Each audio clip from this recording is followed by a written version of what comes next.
Welcome to Podcast, the Business of Dentistry Podcast, brought to you by Practice Plan.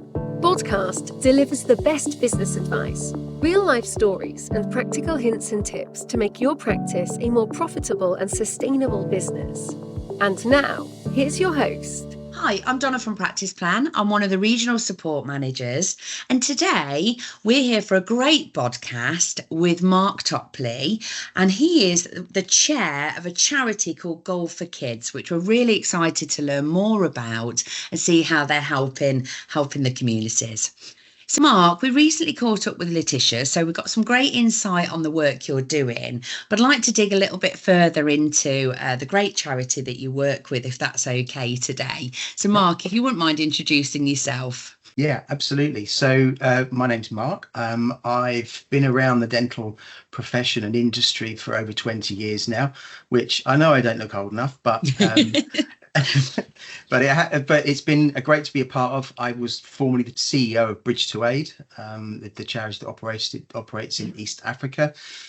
Came into dentistry through that back in 2005 and been friends with Practice Plan for a very long time since then. So what I do now is essentially help practices to become more profitable, more successful by leveraging their people and really getting the most out of their teams through leading well and being great places to work. Brilliant. Thanks, Mark.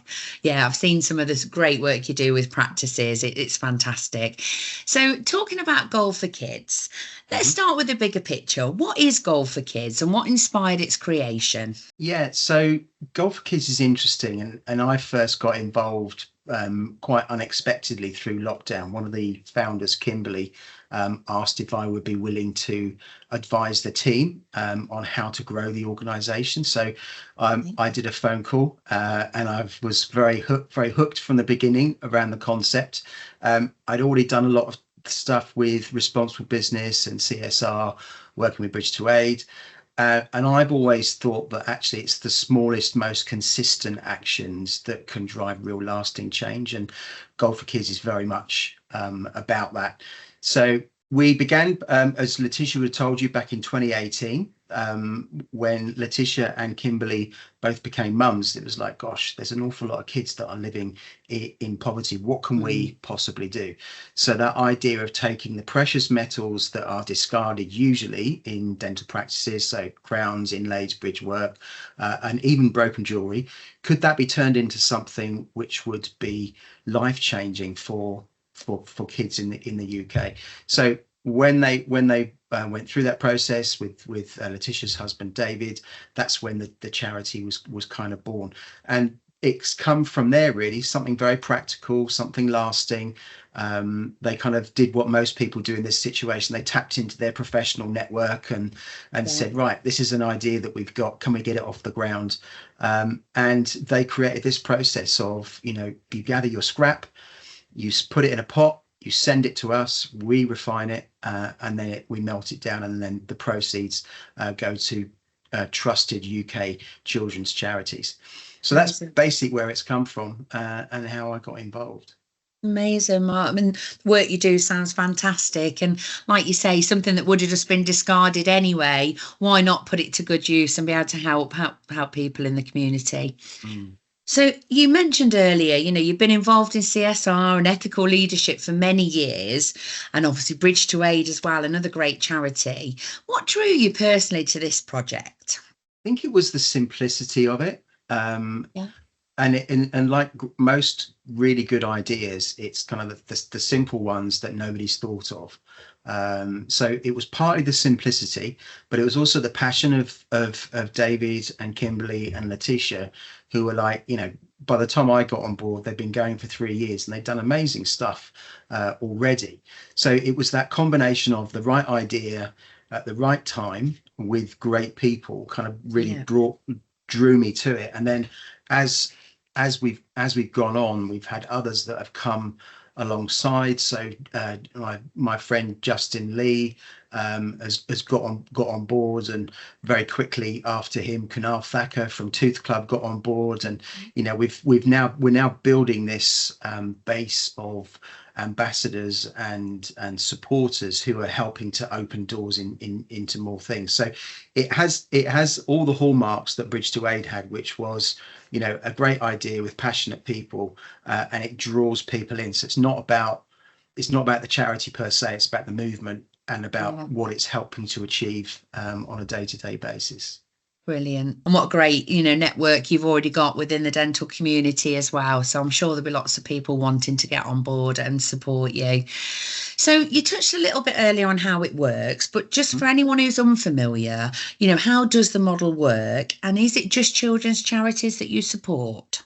Yeah, so the principle's very simple. If you work in practice, you know that every day we remove crowns, bridges, fillings that have got precious metals. Now, we're called Gold for Kids, but we don't just take gold. So it can be any of the metals which are involved in restorations, and the value of those has gradually increased over the years. So when those restorations are taken out, historically, a lot of it either got thrown away, or it was kept in a pot for, you know, the annual Christmas party kind of thing, right. which is great, and I get that. But with Gold for Kids, what we want people to do is to collect it.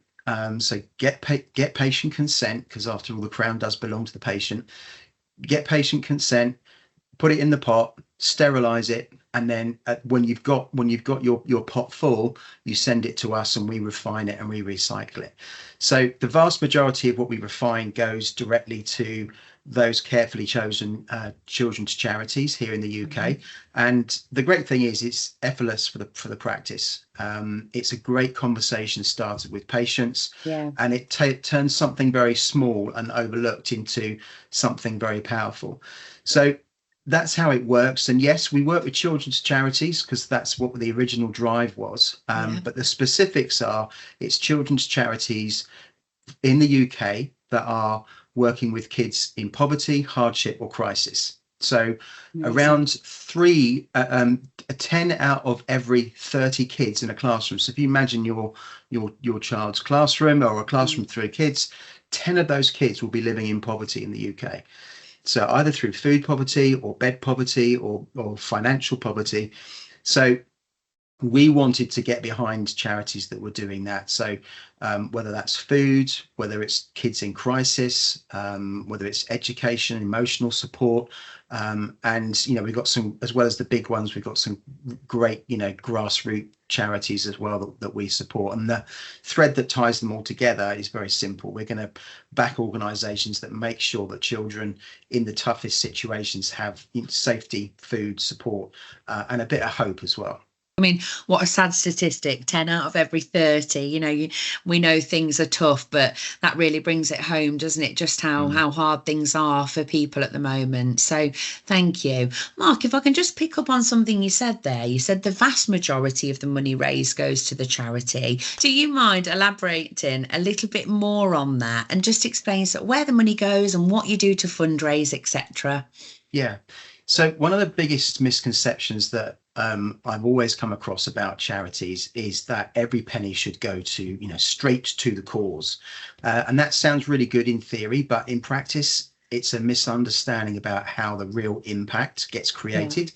So there's a guy called Dan Pallotta who's been around for ages, and he put it very powerfully. He said, we don't criticize businesses for investing in marketing, in staff or in systems. In fact, we expect it because that's how they grow. That's how they sustain results. But when a charity does the same, people call it overheads, as if it's some kind of unnecessary expense. But I think the truth is that if a charity wants to reach more children, if it wants to feed more families or run more services, it has to invest. And that means paying for staff. It means fundraising campaigns and the infrastructure that makes all that delivery possible. Because without that investment, the charity stays small and hand to mouth. But with it, they can multiply that impact of every pound raised. So, you know, when it comes to fundraising is not a cost, it's an engine. You know, it's the engine into which you put the fuel, which is the money. But if you invest £1, let's say, in a fundraising campaign and it brings in 4, that's a 400% return for the cause. So you only get that if you're willing to spend the pound in the first place. So the caveat to that, of course, is that when we look at the costs that go into charities, typically a good charity, a really well-run charity that's creating big impact, will be spending 25 to 30% of what they do to turn into the additional fundraising. So, and I think that's an important thing to accept, because we shouldn't measure a charity by its overheads necessarily. We measure it by its outcomes. Are more children safe? Are more children fed? Are you getting more done with what you're able to with what you're able to raise? Yeah, that's a really valid point, Mark, and absolutely spot on, isn't it? Like you say, you've got to invest to generate, more fundraising to help more people. So it makes perfect sense. Thank you. I mean, it feels like such a simple idea, but with such a big impact. Do you mind sharing some great stories with us, Mark? What kind of difference has this made so far? Yeah, I mean, there's a load, and there's a number of charities that we've supported already. Some we've supported more than once. So there's a great charity called Punks Against Poverty. Now, this is a grassroots charity. As you can imagine, it's punks against poverty. And one of the stories that came back from them was single mum, 3 kids, benefits delayed. That was a fairly common story a couple of years back with Universal Credit. Now, they were already choosing between the heating and the eating, and Punks Against Poverty used money that we provided to fund emergency pantry.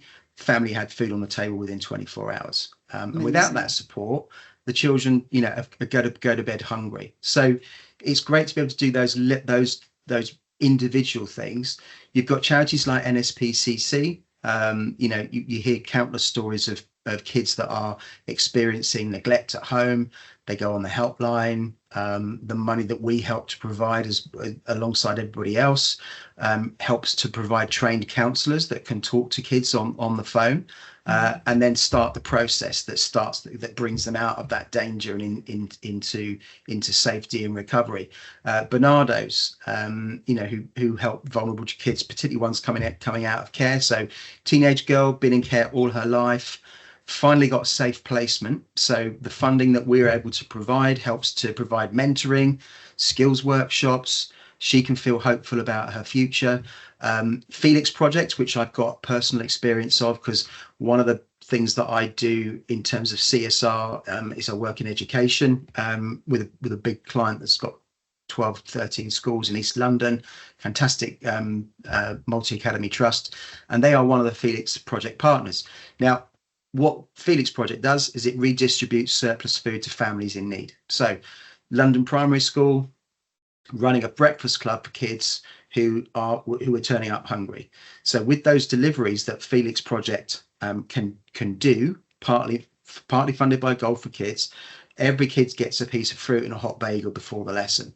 So what that does for concentration and others, and there's countless others. Centrepoint, kids escaping homelessness, Child Poverty Action Group, family wrongly denied housing support. But the work that they do is amazing, because their advice line can take the call, guide them through the appeal, get them the home that they really needed. So as I talk about it, I get goosebumps, because it's fantastic to hear. And there's loads more stories just like that. It's amazing, Mark. I mean, same. I've gone all goosebumpy just listening to you. It sounds absolutely fantastic, the work that you're doing, and, such a great reach, and so many charities that you're able to help through, like we say, something really so simple that, like you say, often goes in the bin in practice. So absolutely brilliant. What's the response been like from dental teams and patients? How do they feel about getting involved? Yeah, I mean, the ones we've spoken to, really, really positive. Teams love it, because they can connect that kind of clinical work to something meaningful, but without it adding to the workload, because basically you're going to be taking the crown out anyway and putting it somewhere. Patients are really keen on it. I love doing this. Please make sure my gold goes to the kids, and we've got very simple systems to help them to then gift aid on top with the donation of their crown. And when the profession kind of rallies together, it's very powerful. I think during COVID, cost of living crisis, many charities were struggling. Practices still sent their scrap because they wanted to keep that support flowing. Mm. So that's been very positive. And then, as I mentioned, Justin and Kunal coming on boards, great guys who have lent their support and starting to open doors. So I feel like we're very much on the cusp of this, going viral, for want of a better term. Yeah. So yeah, absolutely. It's been very, very positive all round. Brilliant. I imagine it's a great news story with your patients, isn't it? The practices that are maybe doing things like newsletters or regular sort of e-shots out to their patients of what's happening in the practice and what they're doing on social media, etc. This kind of good news story is brilliant, and it really shows to your patients actually that you care and that you're doing something above and beyond. So, for me, it just feels like an absolute win-win for everyone involved, really. Yeah, definitely. So, great. And looking ahead, Mark, what's your vision for Gold for Kids over the next few years? Yeah, I mean, quite simple, really. I'd love it if every dental practice in the UK saw their scrap metals not as waste or something to be put into a pot, but as an opportunity to help kids. Because, we've said it before, 10 out of every 30 kids are living in poverty. That's not acceptable in the UK. If this became as normal as recycling paper, then I think the potential would be enormous. Yeah. So the second part is scale. Right now, we've shown that the model works. If we could get every practice involved, we'd be talking about hundreds of thousands of pounds going to children's charities every single year. So I think for me, success is three things: more practices taking part, deeper partnerships with the frontline charities that we're supporting, and ultimately it's about more kids that are getting that support that they need, whether that's crisis care, whether it's therapy, or just simply enjoying being a kid. I think at the end of the day, it's about dentistry showing its heart. We are a caring profession, and I think Gold for Kids is one of the clearest and easiest and most powerful ways that we can prove that together. Yeah, absolutely amazing, Mark. Thank you so much for that insight today. It's something that I really think lots of practices will get behind, as particularly when they know and you're spreading the message about that. But keep up the good works. It sounds absolutely fantastic. Thank you so much for joining us today. You're very welcome. Thank you for having me.